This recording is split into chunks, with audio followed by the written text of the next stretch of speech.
All right, all right. Good morning, everyone. Welcome to Autodesk Virtual Academy. This is your voice in the sky, Nigel Mbayak here, Customer Success Manager, and your host for today and just about every other day. Today I'm joined by Matt Bussey. How's it going, Matt? Well, I'm awake. That's half the battle. There you go. Matt's one of our senior solution architects on the team, meaning that Matt puts together a lot of the project planning for some really large automation projects, right? Whether they be design automation or process automation, right? Matt's really a go-to guy to answer a lot of those questions, which is coincidentally why Matt decided that we're going to go ahead and show you guys some of these Inventor API, iLogic tips and tricks, things that I think Matt's learned over the course of his learning experience through a lot of this automation, things that might not be, obvious, and things that save a lot of time. So I'm really glad, Matt, you're here. I'm going to learn a lot, I'm sure. Anything else to add besides that, Matt? No, I mean, the whole impetus behind this is I'm an engineer. So by definition, I'm lazy. So all this is to support me being lazy. Sounds good. Yeah, just find the most efficient way to finish things with the That's least amount of exactly right. effort. Awesome. I'm sure a lot of us can relate to that. If anyone has any questions, go ahead and type them into your respective chat panels wherever you are. I'll go ahead and monitor those and make sure those get answered by the end of the session here. But with that, I think we can go ahead and get started here. Expect to be here for the next 40 plus minutes or so. And we're in for a really great session. Matt, take it away. All right. So let's do a quick overview of what I'm planning to present to you all today. So first thing is that we'll look at iLogic, and actually we'll look at using the Inventor API inside of iLogic to enhance the capabilities of iLogic. So we'll look at specifically using Visual Basic.NET. Everything else I do that's API based will be in the VB language, but it's all translatable into C# as well. So we'll look at using VB.NET and the Inventor API inside of iLogic to copy, design, proof your iLogic. If you've used iLogic and Vault together, you know that they don't necessarily play well together. So we'll look at ways of helping that problem. We'll also look at using it to overcome some limitations. So the example I'll show you is how to make a quote unquote associative user coordinate system in an assembly. After that, we'll actually go into looking at directly at using the Inventor API through Visual Basic.NET and Visual Studio, and look at some ways if you're going to that level of automation in your day-to-day work, how to make your life easier. So we'll look at something called extension methods. This is something that's been around for .NET programming for a long time, but most people who pick up .NET programming kind of casually don't really know what they are. But we'll look at them and how we can use them to extend the Inventor API to make your life easier in terms of using the objects that you get out of the Inventor API. And then we'll take what we learned there and we'll look at solving some problems that typically come up with drawings. We'll also look at a tool that was built by an old colleague of mine called Attribute Helper that can help you put attributes on things in Inventor. Those are very useful in terms of doing automation and in terms of especially automating for drawings. We'll look at how to create what we learned in terms of extension methods to find the curves that we want to dimension for a drawing. And we'll look at reducing dimensioning headaches, specifically something that tends to come up quite often that most people don't really understand when they first get into trying to write against the Inventor API to automate drawings. And then finally, I'll go over some useful references, just in general, some general programming references that you might find useful if you're looking to level up your skills. Okay. All right, so first of all, let's talk about iLogic and using the Inventor API with iLogic. Now, that old copy design problem. If you have used iLogic with Vault, one of the things that you know is that when you do a copy design in Vault, it can break your iLogic code. Okay, iLogic is great. It's a powerful way to automate your designs, but Vault copy design can break it.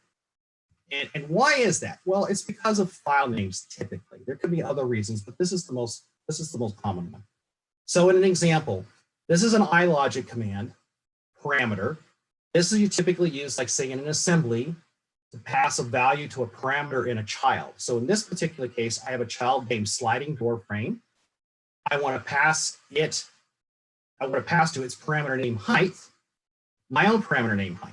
This is a typical way of copying parameters down from one level to the next level in a hierarchical assembly.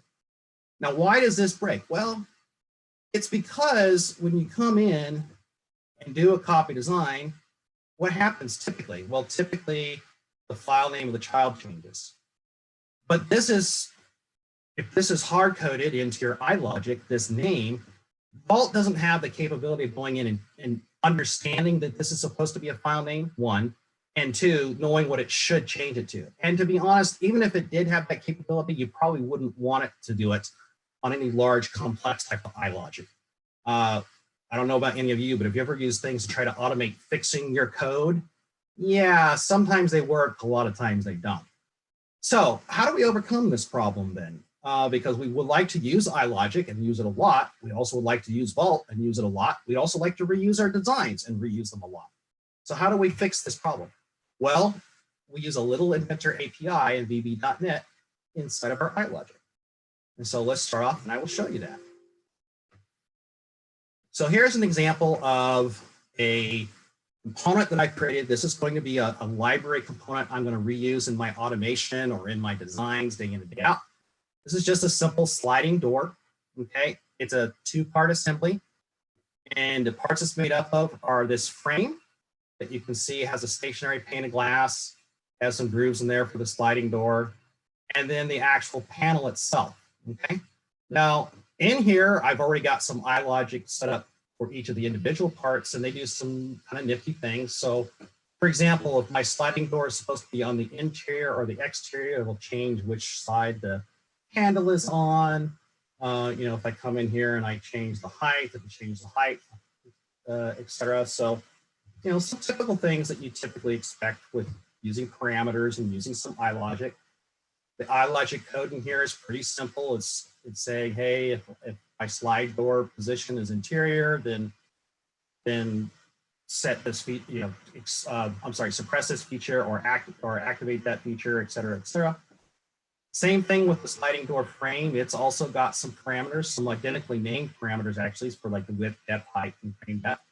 The sliding door in the closed position. So again, if I have a closed side, that's the side that the non-moving glass is on, can change. And whether it's interior or exterior, it might be hard to see there, but you notice it's flopping the glass pane back and forth of where it's supposed to be, okay?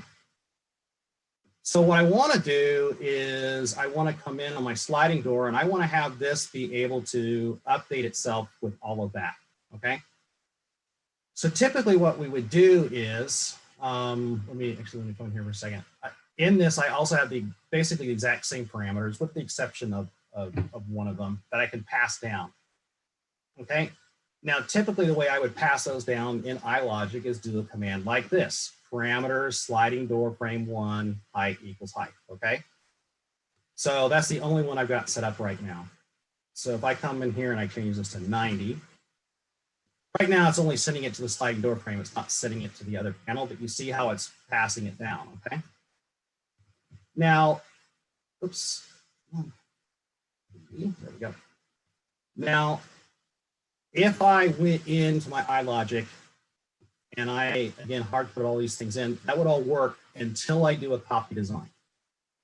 So how am I going to fix this? How am I going to not have the name, the hard-coded name of the file or the occurrence be a factor in here?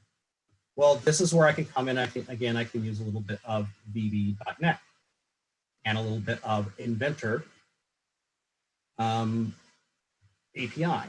So first things first I'm going to do is I need to come in. First of all, I need to change my constraints.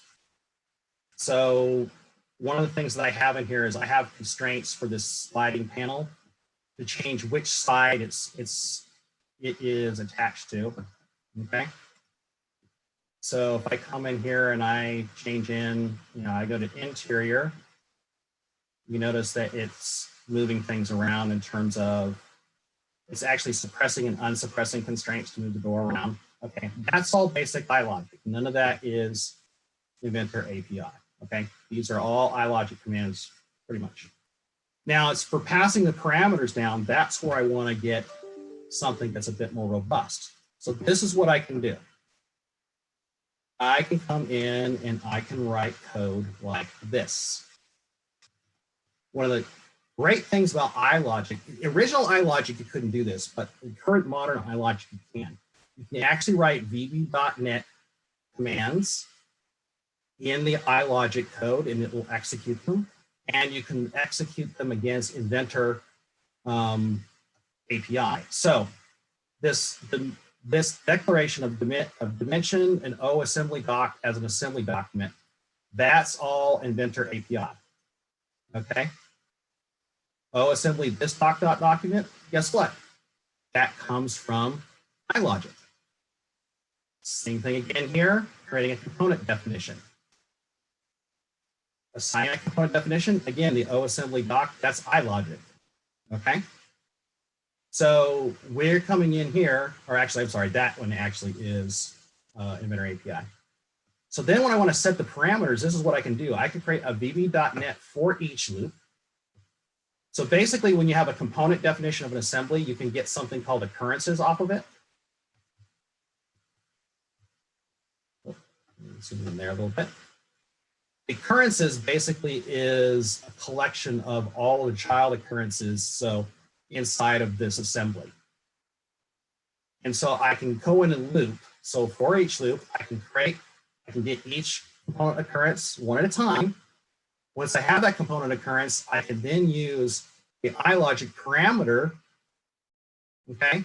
But I can pass it the name from the Inventor API object. And that name is actually the file name, okay? This is the human readable name of the component occurrence, okay? By doing this and setting this up this way, this now passes all those parameters to each component one at a time without having to know the component's name or occurrence name upfront. Okay, so I'll save and run this. So now that I have that set, when I come in here and I can change my height, it's passing everything down, change my width, passing everything down. Coming in and doing my interior side, notice how it swapped the glass, swapped the door.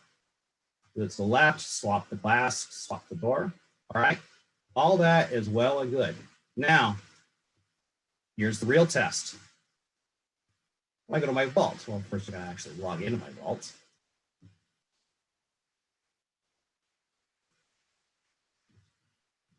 So I'll go in and log into my vault. All right.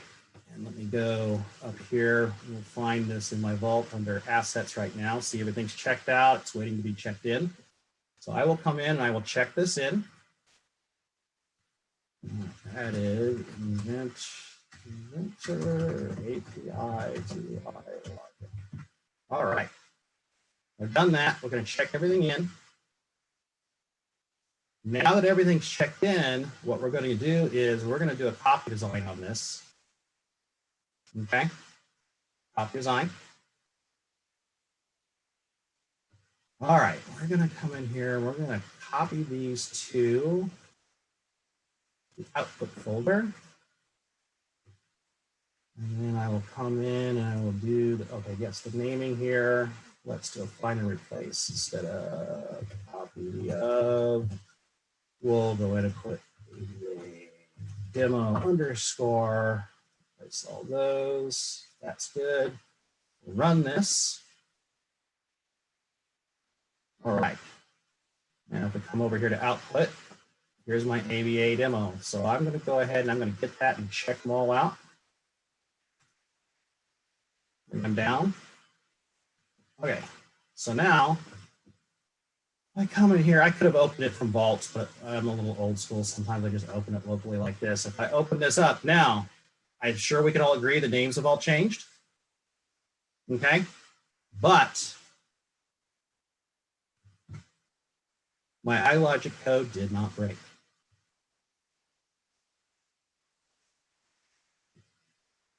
How about that? So that's a great way to write robust iLogic code. Now, one of the things I will tell you is that when you write it like this, one of the downsides to what I have here is that you have to have the same name parameter that you're passing in every single component occurrence. Okay. Now that can be problematic because if you see here for the door, I don't actually need the close side. It's not used inside of here, but I had to create it as just an empty parameter just so that I didn't have any problems. Now, if I didn't want to do that to save myself some time, what I could do instead is this. I could write something a little more sophisticated than this I have right here. I'm just going to comment this out for the moment. And then I could write something a little, like I said, a little more sophisticated that looks something a little more like this inside of my for each loop. Actually, let me do it this way.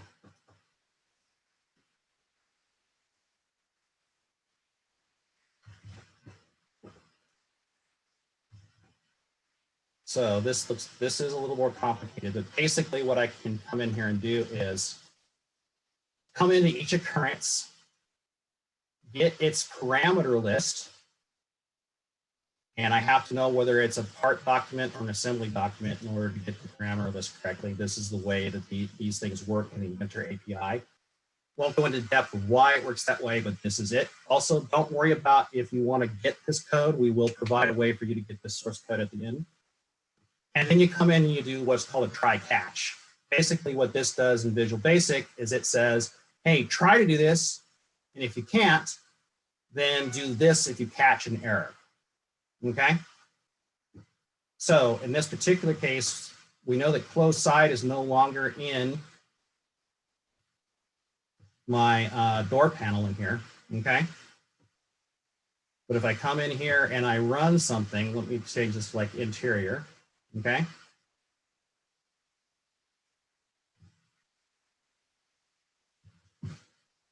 Notice we don't have a problem. The reason we don't have a problem is that it just ignores that with the try catch. Okay.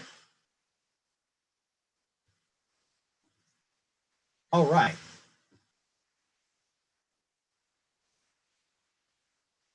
So now we have a little bit of an idea of how we might be able to use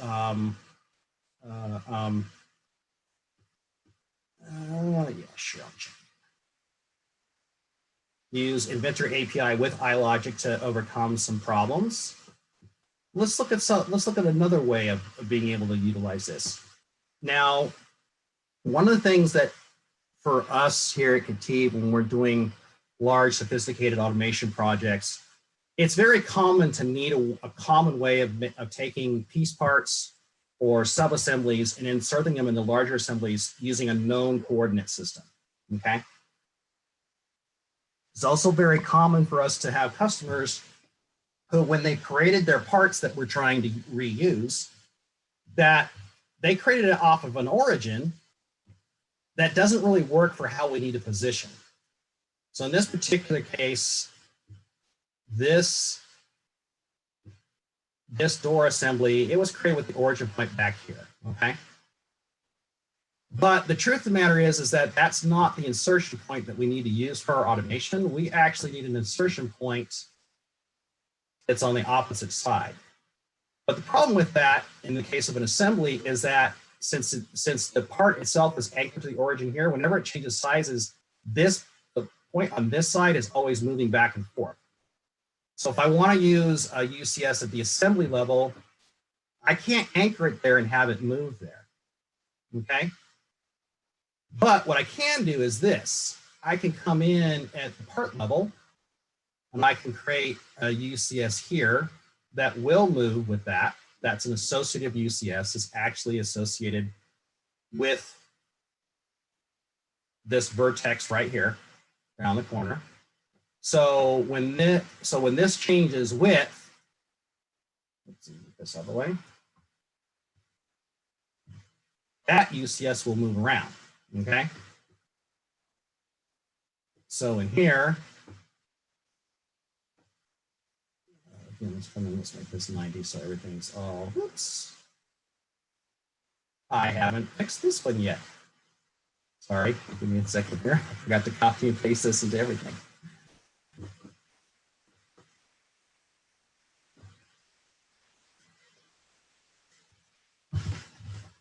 There we go. Yep, it's not there. we don't need to see that every time it runs. All right, there we go. So this UCS that you see here, that's on the frame. This UCS that you see here, this is in the assembly. So what I can do is this. Again, it's a little bit of a mix of iLogic and the Inventor API, but I'll come in here and I will write this. So again, I'm getting the assembly document and the component definition. And then I'm saying, hey, I want to find the assembly UCS. Okay. And then I need to create some what's called the matrices. Okay. Let's see, I'm missing some of my code here. Give me just 1 second. Oh yeah. All right. So what this is going to do is this is going to look at this is going to come in here and it's going to look for a possible UCS. Okay. Inside the assembly for its user coordinate system. Okay. So basically saying, hey, I might have more than one UCS in my assembly, but this is the one named insertion UCS. That's the one I actually want to move around. Okay. Let's save that and close that for a minute. So I need to rename this. There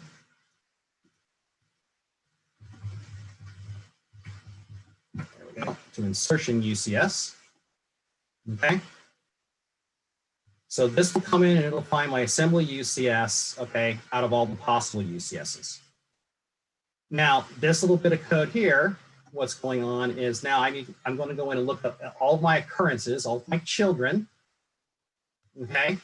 And if any of them that are part, because I could have sub-assemblies as children, I'm going to come and grab, if it happens to be a part, then I'm going to look inside of it and say, hey, do you have any user coordinate systems? So if the count is greater than 0, then the answer is yes. Then again, I'm going to look for a UCS in the child, also named insertion. When I find the two, then what I'm going to do is this. I'm going to get the transformation matrix. This is the location and rotation, okay, of the occurrence where I find this UCS in. I'm then going to set up the transformation of my assembly UCS to be the same as the child UCS. I'm going to transform it and then apply it to the assembly UCS. A whole lot of work, but the end result is this. Don't blink. Because if you blink, you'll miss it. Now, if I come into the frame and I hide this UCS, I make it invisible. That the running UCS there, that is the assembly UCS. So now, as that changes, the assembly UCS, whoops.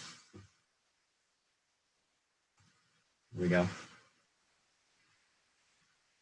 Missed a trigger on there. I'll have to go back and double check that. I may have a trigger that's not triggering right now.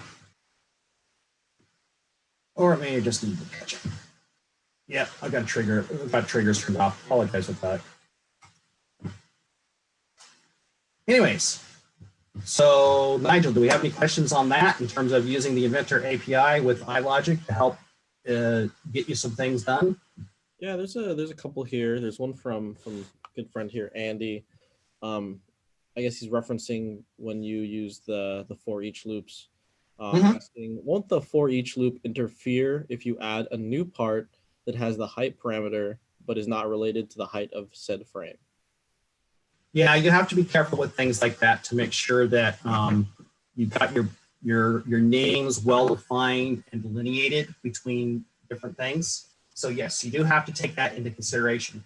That's part of what you have to basically, you got to plan that out before you start using it blindly. Long story short. Makes sense. I think that's it for right now. Okay. All right. So let's talk about some Inventor API specific stuff.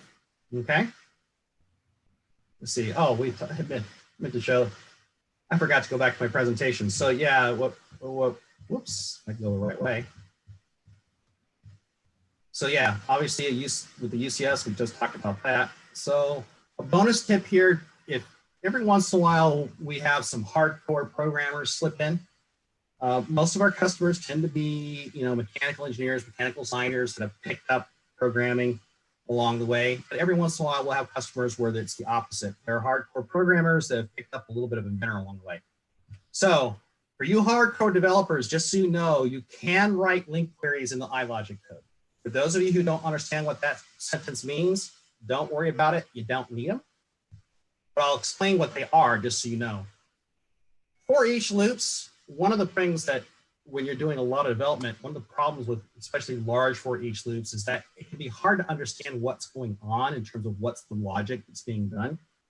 So .NET gives you the ability to write something called a link query, which is almost like writing a SQL query. And basically, the reason that developers tend to like it is that they call it self-documenting. So if you took a quick glance at this for each loop, could you tell me what the purpose of it is? Maybe. But with this, basically what this is telling a developer is, hey, from the possible UCSs that are in this user coordinate system collection, where I have one that has a name of insertion UCS, then select that and give me the first one of everything you can find. That's what a link query basically does for you. So just so if you happen to be a hardcore programmer, you know link queries, yes, you can do link queries inside of iLogic. It will work. All right, so let's talk about Inventor. Let's talk about using .NET and the Inventor API, or let's talk about using .NET capabilities to make using the Inventor API easier for you. So I actually tend to spend my day writing a whole lot of code directly in C# or VB.NET.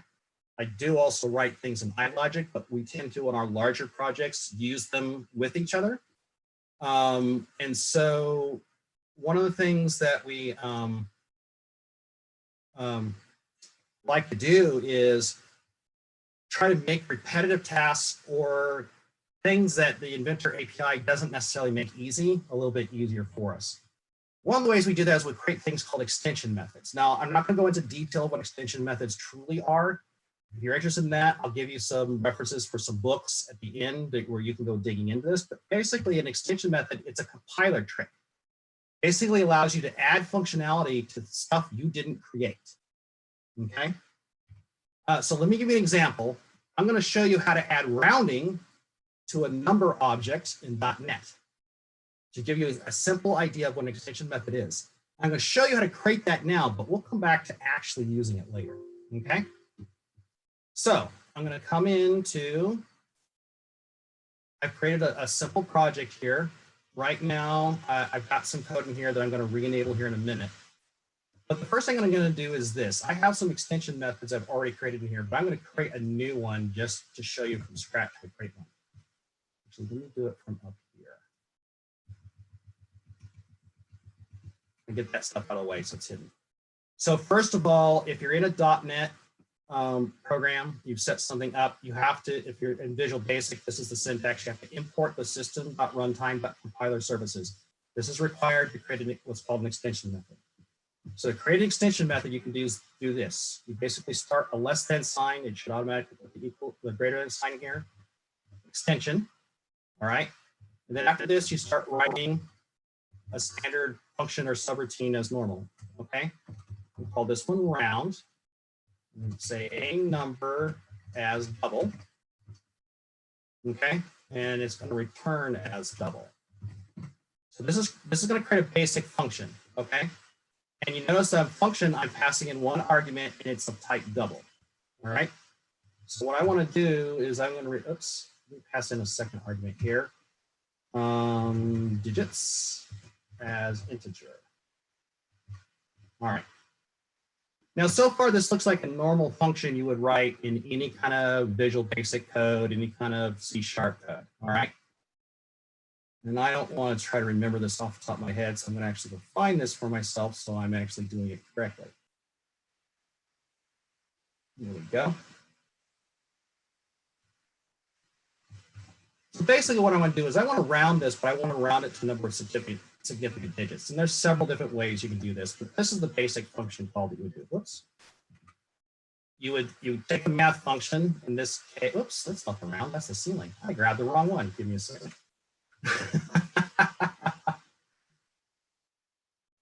round. There we go. Now, here's basically what I'm going to do. I'm going to return a number rounded to the number of significant units. Now, you can say, well, Matt, this is a pretty simple. That's a pretty simple line. Why wouldn't you just write that directly? No reason I wouldn't. I'm just using this as an example to show you how to create an extension method and what it does for you. So now let me go back into my main module here for a second. Now I'm going to dimension a number as a double, and I'm going to set it equal to 1.234. I'm just going to give it some gobbledygook. Okay.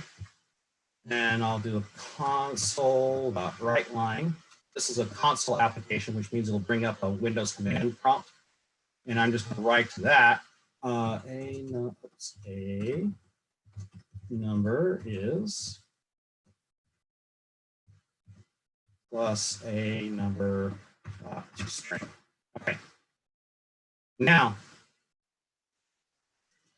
if I wanted to get this rounded to 5 significant digits, yes, I could just write this line, but because I've now added this round function as an extension method extends the object that's the type of the first argument. What does all that gobbledygook mean? It means I can write this. A number to 5, let's see, 5 digits is plus a number dot round. See this? Let me back up for a second. If I came in here and I commented this out, and went back here, a number, do you see round on the list? No, you don't.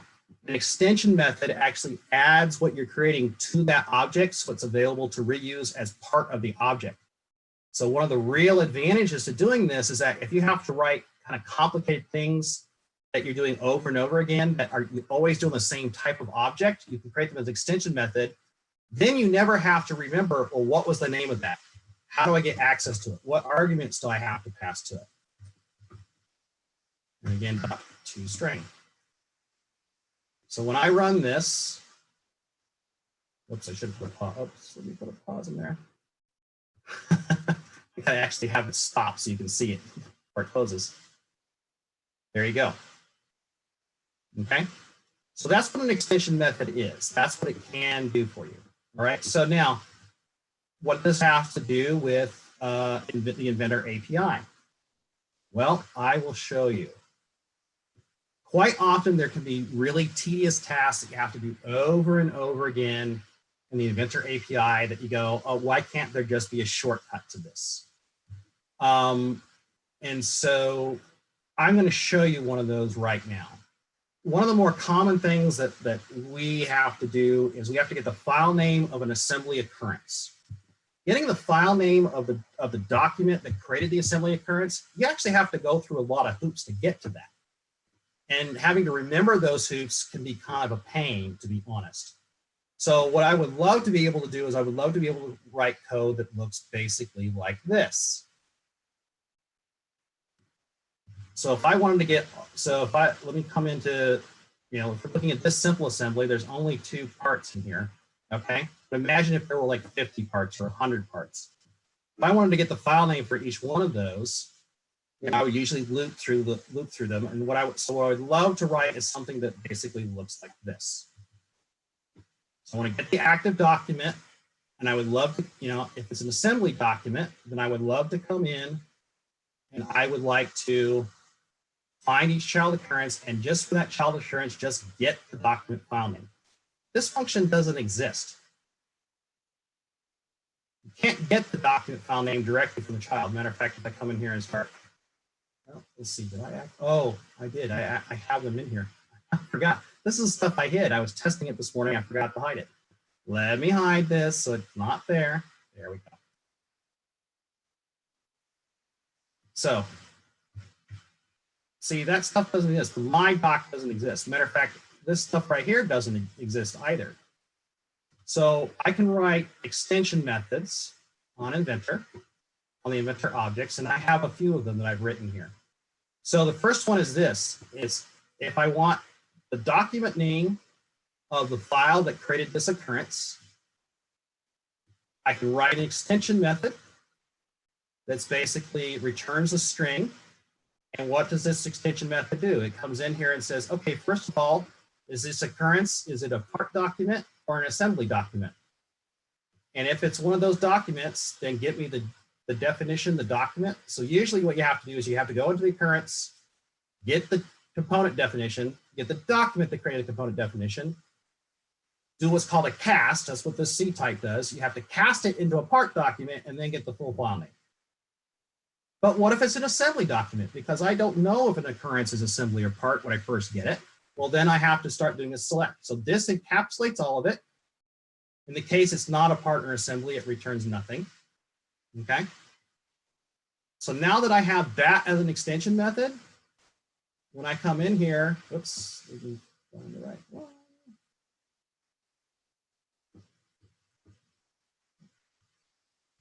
Helps if I click on the right tab. I can do my doc file name. Okay. Now I have a couple of other extension methods in here as well that I'm using, like to assembly component definition. So one of the things that drives me nuts in particular is that when I actually get, I keep clicking on the wrong tab. When I actually get an occurrence, or usually it's more like a component definition, I usually get the generic component definition, which means I then have to say, are you a part or an assembly? Then I have to cast it again, then I can get its occurrences. So this to assembly component definition, again, it takes an unknown component definition, a generic one, and if it happens to be an assembly component definition, then it casts it and returns it for me. If it doesn't, then it returns nothing, and I can do error checking on that. So when this is all said and done, I come in here and run this. So right now it has this active inventor session. It has this. If I get the child document names, you can see it returns each one for me. If I come back and I change this to a part, it says that this is a part file with no children. Okay. But this is the power of the extension methods, is that, basically as we're looking at this, this is a bunch of lines of code that have been simplified down. So I only really had to write 2 lines of code. Got any questions up to this point? I saw a couple of potential questions pop up, Nagel. Yeah, there's a couple. Let's see here. First one, is there a way to change parameters from files, closed Inventor files using like VBA or VB.NET? This person said they heard it was possible with Apprentice. I'm not sure what that is. So Inventor Apprentice is a very stripped down version of Inventor that can only grab a subset of the Inventor file database. Apprentice, I believe you can only change iProperties. You cannot change parameters. The reason for that is Apprentice was designed for data management type of operations where they were worrying about file references and file properties, which is the stuff you do from Vault. So it does not, if I remember right, it does not have direct access to parameters. You have to have the full Inventor API to get access to parameters. And that's because the parameters can change the recipe, i.e. the dimensions and things like that create the geometry, then update the geometry, then update the graphics, et cetera, et cetera. Inventor Apprentice has no access to the recipe segment, which is basically the database that creates the browser tree. It has no access to the geometry or the graphics segment. So I hope that answered the question. So you need full-blown Inventor in order to do that, full-blown Inventor API, which means you're using the Inventor.application object, not an Inventor.apprentice server object. Cool, cool. Let's see what else we got.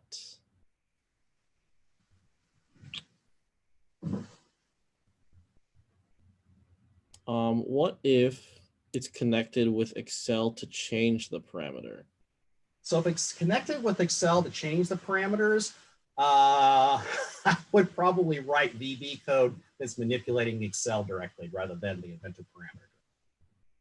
I would have to see how things are set up to really guide me better than that. But in general, if you've got Excel in the mix and you want to automate the package as a whole, you're typically writing to the Excel API and the Inventor API. And which one you're writing to when kind of depends on how things are set up. If I remember right, the Inventor API does have access to get, I know it has access to read the parameters. I can't off the top of my head remember if it has access to write them, but in general, I would be writing directly to the Excel just to keep things simpler and easier.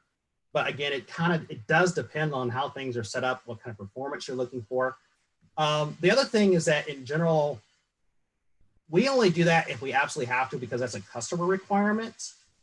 In general, you get a lot more performance if you're dealing with the Inventor parameters directly and don't have Excel in the mix when you're talking about like large scale performant types of automations. Cool, cool. I think we can move on. All right. So one last set of things that I would like to show you. Oh, actually, this was that. So yeah, the example I just showed you was getting at the file name. And yes, sometimes I don't just use file name when I'm talking about it. One of my pet peeves is trying to get the file name from some obscure object.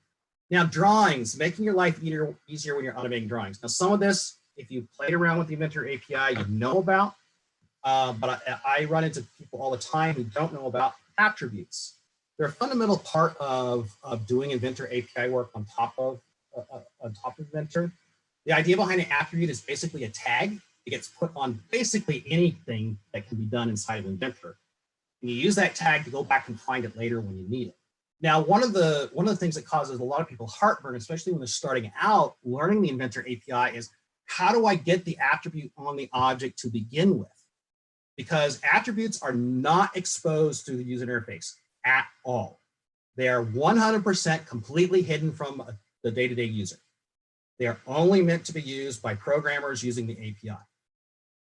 So attributes, though, make modeling objects and finding them for things like dimensioning it makes your life a lot easier. Matter of fact, it's the way you want to go for most of setting up your dimensioning automation. But getting the attributes on, the best thing I can recommend, an old colleague of mine from Autodesk, Brian Eakins, wrote something he called Attribute Helper. It is available on his website, eakinsolutions.com/attribute helper. I'll show you that real quick here. So Eakin Solutions, his attribute helper, you can download it from here. It installs as an Inventor add-in. Now, when you first install it, Inventor, when you start it up, will probably complain a little bit saying it hasn't been built for this version of Inventor. Just tell it to ignore that. To be honest, that's basically what you do. So after you install it, you go into the add-ins manager. Typically nowadays, in more modern Inventor, what it'll probably come up as blocked. So just turn block off, tell it to load automatically. And if you click on load it, unload it, it'll load it right then and there. Attribute Manager is a godsend. And what it does is this, is when you turn on Attribute Helper, first of all, it shows you all the attributes that are already inside of this. So look at all this stuff that you probably never even knew was there. All the iLogic rules, hey, they're in there as attributes, okay? There's a bunch of parameter values and things like that that are all in there as attributes, okay? So let me show you something. Let me pull up a couple of components I've already got set up to demonstrate using attributes and doing them. So right here I have a window pane. Now I went in here ahead of time and I went ahead and I put attributes in on 4 different faces, okay? So basically the top, bottom, left, and right face.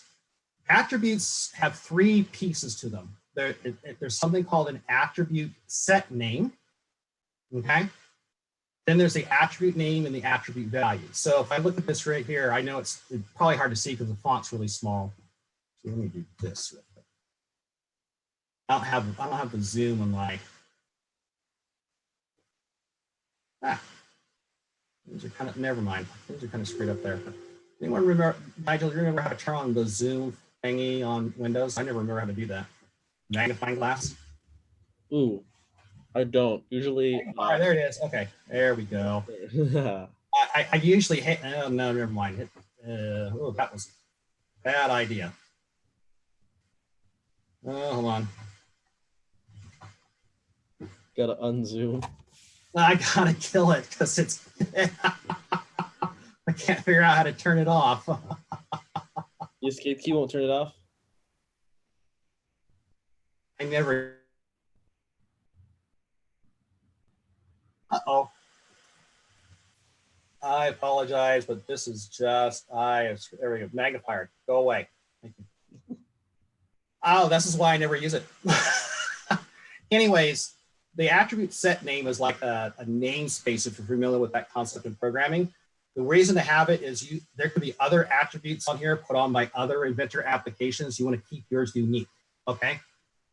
And then the attribute name is just the attribute you want, and then the attribute value. Now, in this particular case, what I've done is this. Let me go. Yes, Matt, read off screen. I'm sorry. Oh, the screen share turn off? Yes, sir. Okay, give me just a second here. I'm sorry, I completely screwed this up.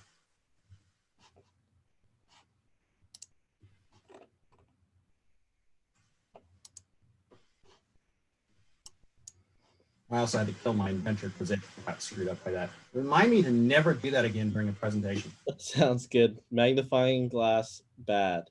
Bad, yep. Bad thing to do. There we go. We're back up now. Let me change back to this now. All right, let me go reopen those files. Sorry about that. This is how you know it's live.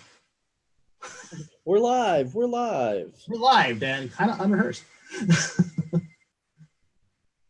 Okay, there we go. Let's go back to attribute helper. All right. So as I was saying, you can add an attribute to basically any geometry. You can add them to parameters. You can add them to properties. You can add them to documents. But for dimensioning, which is the example I'm going to show you here, you typically are adding them to either faces or edges. Now, I prefer faces. The reason being, if you try to do this yourself, you may say, well, Matt, why not edges? Because edges is what creates the curves in the drawing.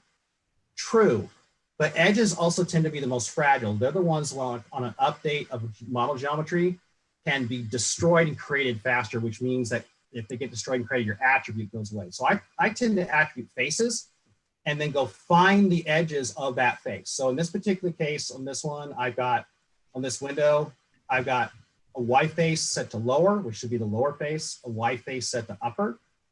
And then I've also got a Z face, because it's in the Z direction, lower, and a Z face upper. So this allows me to understand, go grab my upper or lower faces when I'm dimensioning, okay? I also happen to have the same thing in a wall. So if I come in here and attribute helper, right now I've only got one in here.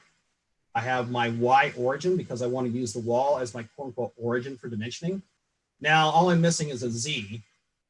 So let me add a Z in here so you can show a little bit, so you can see a little bit of how attribute helper can help you.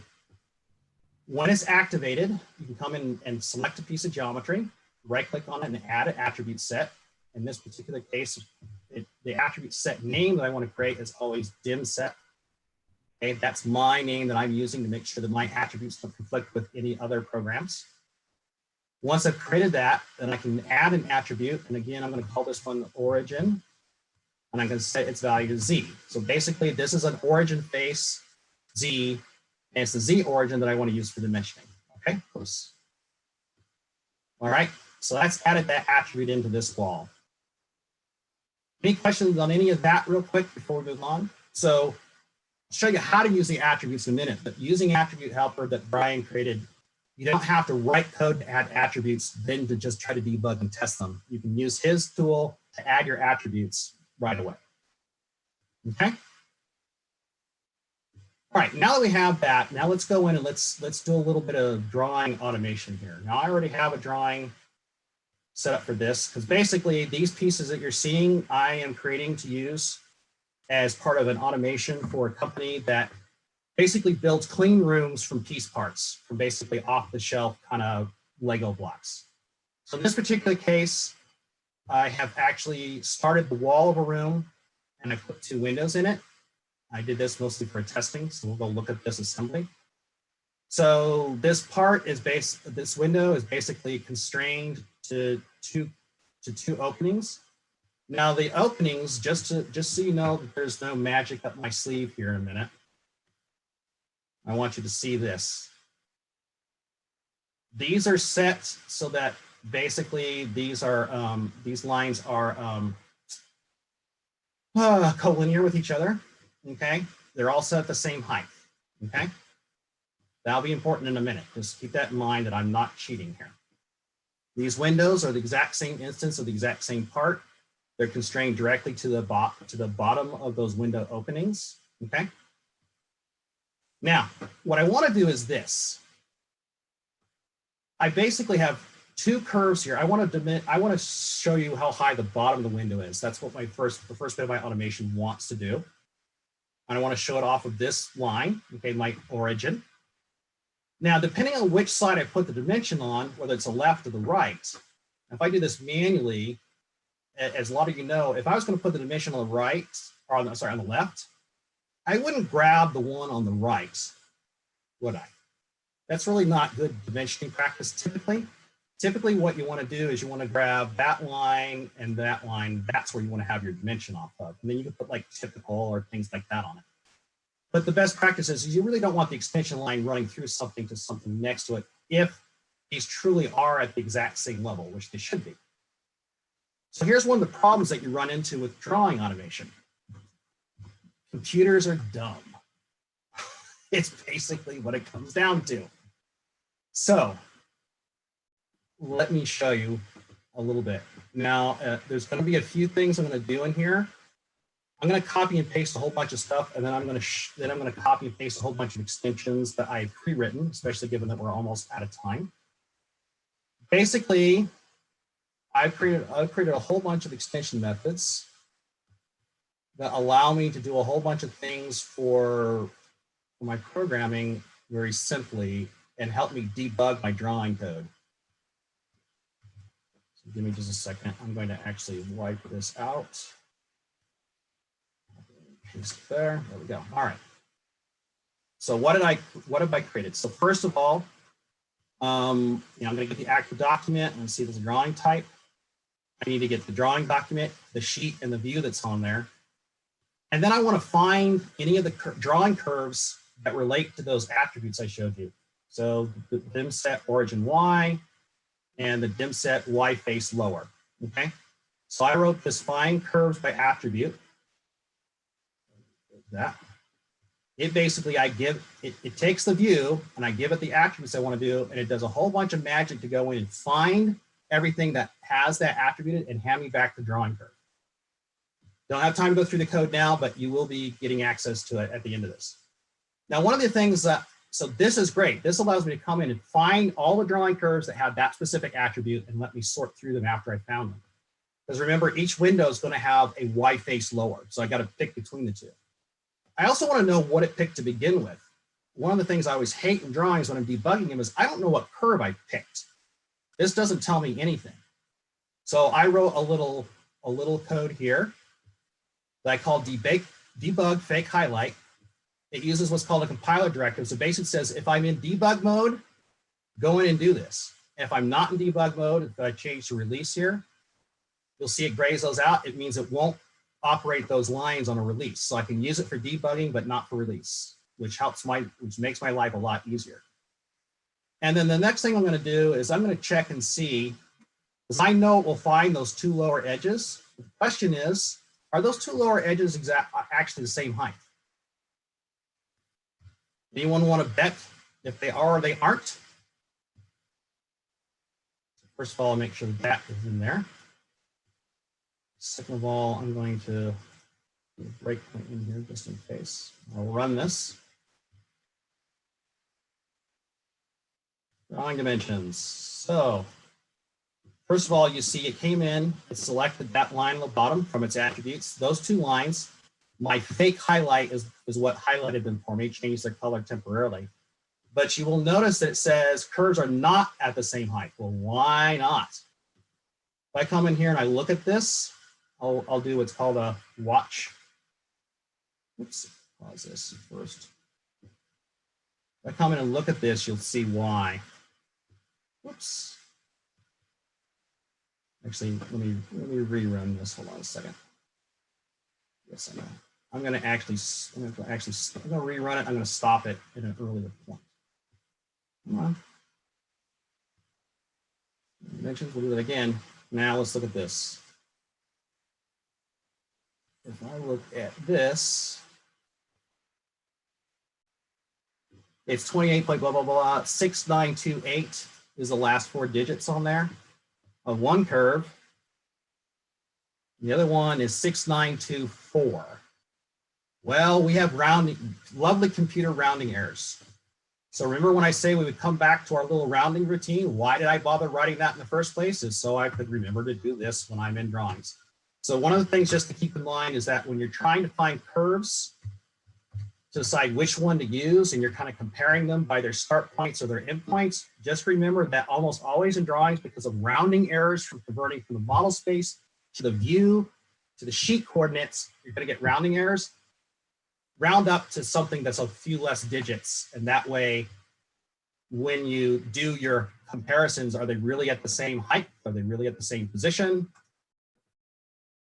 They will be at the same height because you're getting rid of the rounding errors by taking them out.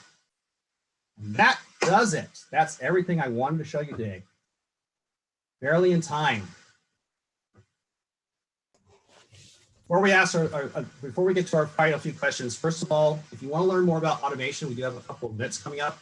We have one on November 14th in Orange County at our offices in Brea. You can go to kativ.com events automation-OC and register for that one, learn more about it. We have another one in Boise on December 5th. Again, that's kativ.com events automation-ID for Idaho. Also, if you want to learn more about some of these more advanced programming things like extension methods and stuff like that, I recommend a few books, visualbasic.net, C# 7 for Dummies. I love for Dummies books if you're learning to program for the first time. For more advanced programming, Visual Basic 2015 Unleashed or Professional C# 7 and .NET Core 2.0. Those are great references as well. And yes, you can, by the way, you don't have to worry about writing all these down, because if you go to this URL, github.com in J Bussey, Kativ ABA, blah, blah, blah. I've already uploaded all the source code that I've shown you today, including the Inventor models with their iLogic code. If you have trouble remembering that URL, all you have to do is this, just go to GitHub and just do a search for Kativ ABA. And you'll find it right there. You can get all the source code that I just showed you. Inside here, you also have all of these Inventor files with the iLogic in them and the attributes in them. To get attribute helper, just go to Ryan's website. Just in the nick of time. So do we have any other questions we want to answer real quick before we sign off? Absolutely, just a few, and by few I mean there's like half a dozen. So let's go run through this real quick. Let's see here. How can I open an Inventor file using VBA and make a macro run on that particular file without using event triggers or iLogic? Oh boy, this means I have to remember VBA now. It depends on where you write the VBA. So one of the blessings and curses of VBA is where that code exists depends on where you create it, because you can embed VBA code in specific files, like a part file or an assembly file, or you can create VBA code that actually is more at the application level, like Inventor in general understands it. So if you want to write VBA code to like start up Inventor from scratch, that you can't do, because VBA is always embedded in an application. So if you want to use Inventor VBA, you have to start Inventor first before you can do anything. But once you start it, if you want to have VBA code that can go grab a set of files, that you would typically have to do, if I remember right, because it's been literally years since I've done that. You have to go into the VBA editor, and you basically have to set it up in the default.ivb application project. Then from there, you can expose it to run it. Does that make sense? Did that answer the question? I hope I answered it right. I followed most of that, so hopefully. Yeah, unfortunately, like I said, it's been a while. Hold on a second, I got to move some things around. It's No. been a while since I've actually done true VBA type of stuff. Part of the reason is because well over a decade ago, Microsoft was supposed to omit VBA and stop supporting it. There was such an outcry from the from the from the customers that were using it and had it embedded in their stuff that they didn't. But VBA is for all intents and purposes an unsupported product from Microsoft's point of view. So we tend not to do anything in VBA at all anymore. And it's because it hasn't advanced for well over a decade. And the .NET capabilities are so much more powerful and so much easier to use. So, and Visual Studio for personal use is free.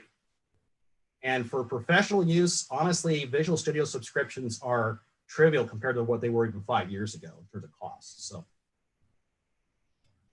Cool. Let's keep running through this. Is there any way to modify presentation files in Inventor through the API, or is that still being worked on? I think, Matt, correct me if I'm wrong here. The presentation files is like built in the same manner that like routed systems and frame generator. No, routed systems is actually an application add-in on top of the Inventor API. Presentation files are actually built into the core framework of Inventor. So they are a first-class citizen as far as the internal Inventor framework is. Now, in terms of API support for presentations has always been lean, to put it politely. And it's been a long time. Honestly, most of our customers don't even use presentation files anymore, let alone ask us to automate them. So honestly, it has been so long since I've even looked at it at the Inventor API for presentations. I'm not even sure. As you can see, I'm even looking at it right now to go, oh, what is in here? I honestly do not remember. I would have that one. I'd have to research some more, but from what I remember, they really haven't done much. Yeah, I'd be curious to know what you're trying to do with the presentation file itself as well. Just yeah. Yeah, are you trying to automate creating exploded views, things like that? Yep, yeah, that would be useful in figuring out if the solution is to automate the presentation file or automate something somewhere else. So yeah, let us know. With the extension method that you're running in VB.NET, can you run that within the iLogic browser? I knew that question was going to come up. No. All right. Unfortunately, you can't. You have to have access to the runtime systems compiled service, and that's not part of what the iLogic API or the iLogic itself exposes.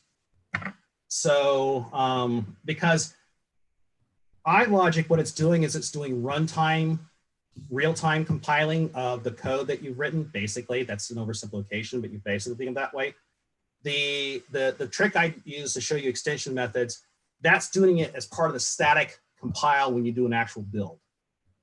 Because what the compiler is actually doing in the background is it's actually taking these lines of code and rewriting them where they're used to actually look more like this. It's actually more like debug fake highlighting curve 0 to 55, et cetera, et cetera. So it's actually taking this and rewriting the line of code as part of the compile operation.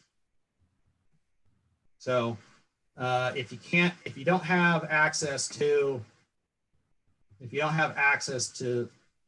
runtime compile services, you can't write the extension method. It won't work, unfortunately. Cool. Something really important, I think, that gets asked a lot of times when we do these iLogic webinars, when we don't use the iLogic browser. How are you running the VB.NET like through Inventor? Is there some sort of thing you run, or do you copy paste it? How does that work, Matt? So here's the magic. There's a couple things. In order to set up a new, let me actually start a new session of this. In order to, there's several different things you can do. We don't have time to do all of them, but let me just create a new project. Now, first of all, you have to create, oops, come on. First of all, it has to be a .NET Framework project in order to do this. You cannot use Inventor with a .NET Core or .NET Standard, because as soon as you add in the DLL that talks to Inventor, that brings in .NET Framework and it ruins the reason to have .NET Standard and .NET Core. If you don't understand what I said, don't worry about it. Just always create a .NET Framework application, okay? Show me Inventor. Okay. So once you create any new project, it could be C# or VB.NET, what you have to do is this. You have to go into the references here in the Solution Explorer, right-click on this and add a reference. Now, typically, I'm going to show you how to do it. The first time you do it, you have to go to a browse. And basically what you have to do is you have to go to the programs files, Autodesk, the version of Inventor that you're going to automate, because you have to use a different DLL for each version.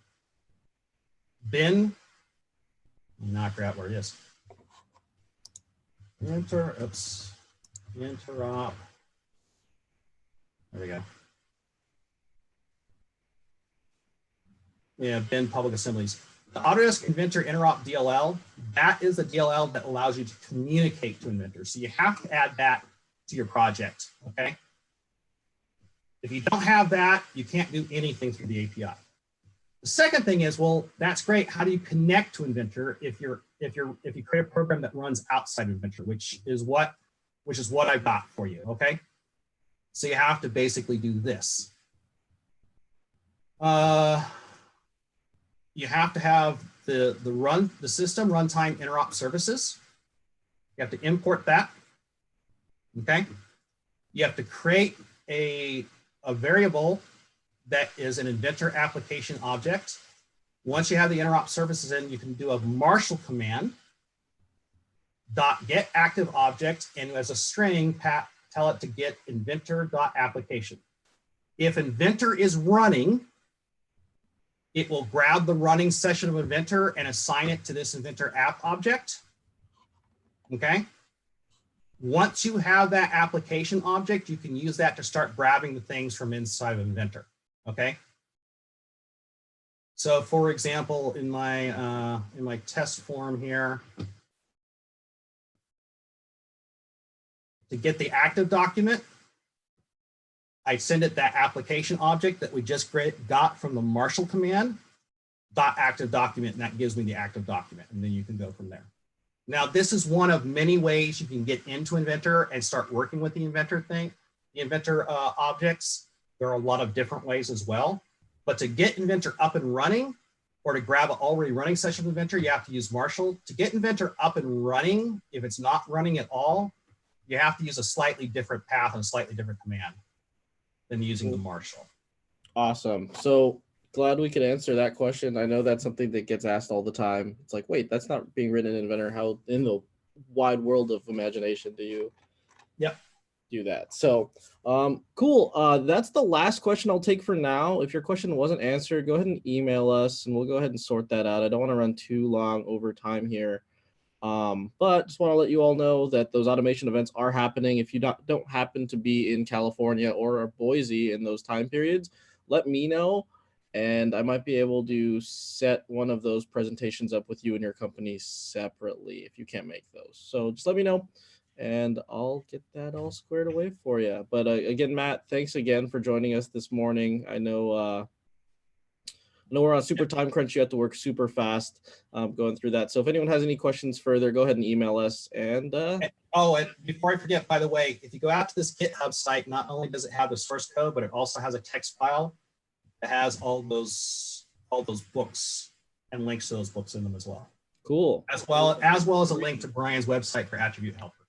Awesome. Thanks, Matt, for compiling all of that for us. That really helps. And I'll be taking a look at some of that stuff myself because I have something I want to mess with later. So thanks again, everybody, for joining us this morning. Thanks again, Matt, for joining us. We'll see you here in the office in a couple of weeks. And for those of you who aren't, employees of Katif, we'll see you next week at 10 a.m. for AVA again. Thanks, everybody. Talk to you soon.